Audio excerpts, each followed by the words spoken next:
শিক্ষার্থীদের বিশেষ করে বাচ্চারা স্কুলে যাইতে ওদের অনেক অসুবিধা হয় এবং পায়ে হেঁটেও যেতে পারে না। দেখতেই পাচ্ছেন আপনার রাস্তার কী অবস্থা আছে। তবে যত দ্রুত সম্ভব এই রাস্তার কাজটা কমপ্লিট করতে হবে, কারণ আমাদের বাচ্চাদের যে পরীক্ষা চলে অনেক সময় ওরা স্কুলে যেতে পারে না কন্টিনিউ, মাঝে মধ্যে গ্যাপ পড়ে, এটা ওদের জন্য ক্ষতি। তো যত দ্রুত সময় রাস্তাটা ঠিক হবে তত বাচ্চাদের জন্য সুবিধা এবং আমাদের জন্য। বৃষ্টি হলে তো অনেক পানি জমে যাবে রাস্তা থেকে, পানি জমে গেলে তখন চলাফেরা করতে আরও কষ্ট, রাস্তায় তো বেরই হওয়া যায় না। সাউথ টাউনে হোক আপনার স্বপ্নের আবাসন, শতভাগ রেডি প্লট, সাথে সাথেই সাফ কাবলা রেজিস্ট্রি। আমরা চাই যেন রাস্তাটা উন্নত হোক আর ভালো করুক, এটাই আমরা চাই। অনেক সমস্যা, অনেক সময় পড়ে যায় বা হাতে থেকে কিছু পড়ে যায়, আমরা অনেক আহত হই। হ্যাঁ, স্কুলে যেতে অনেক সমস্যা হয়। কি সমস্যা হয় বলো তো? যেমন এখান থেকে যাওয়া যায় না, আমরা পড়ে যাই, ঘুরে যাওয়া লাগে, আর লেট হয় স্কুলে, তারপর পানিশমেন্ট দেয়, এগুলো আমাদের উন্নতি করা লাগে। একদিন আমি পিটিতে লেট করেছিলাম, তবে আমাকে স্কুলের থেকে পানিশমেন্ট দেওয়া হয়েছিল। কি কারণে?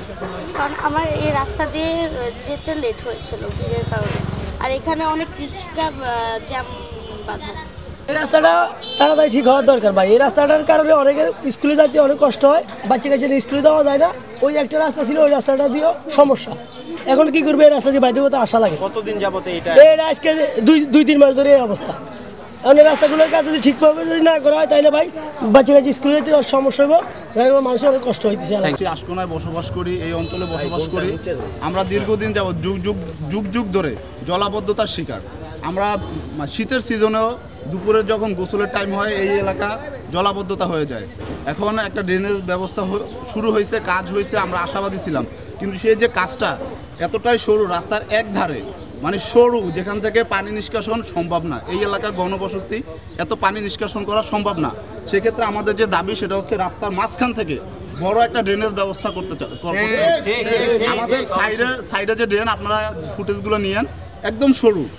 যদি কোনো পলিথিন তো আমাদের ঢাকার যে অবস্থা ড্রেনেজ, পলিথিন আটকে যায়, কিন্তু এখানে যদি পলিথিন আটকে যায় এই অঞ্চল তলায় যাবে বৃষ্টির সিজনে। এরকম একটা অবস্থা, এত সরু ড্রেনেজ ব্যবস্থা আসলে এই রাস্তার জন্য সম্ভব না।